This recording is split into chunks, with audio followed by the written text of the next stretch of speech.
Understanding Field Study, a guide for English language learners. Hello everyone. Today, we're going to explore the phrase, field study.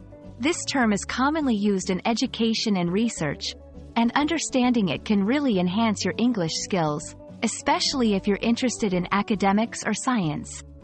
So, let's dive in. Field study refers to research conducted outside of a laboratory or typical academic setting. It involves collecting data or observing phenomena directly in a natural or real-world environment.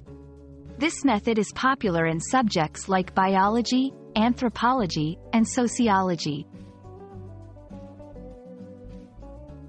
Field studies are crucial because they allow researchers to observe natural behaviors and gather first-hand information.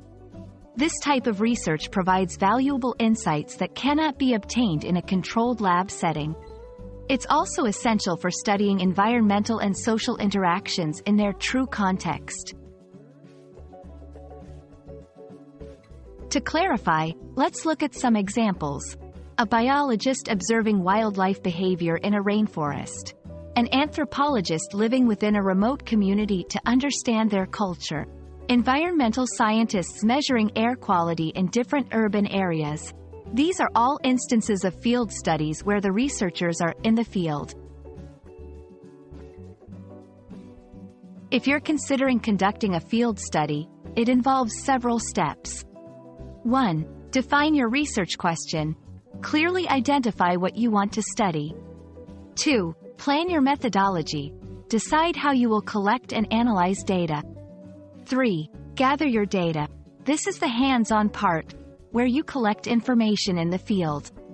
4. Analyze your findings. After collecting data, researchers analyze it to draw conclusions. While field studies are valuable, they come with challenges like unpredictable conditions. Weather and environment can affect the study. Subject variability. Human or animal subjects may not behave as expected.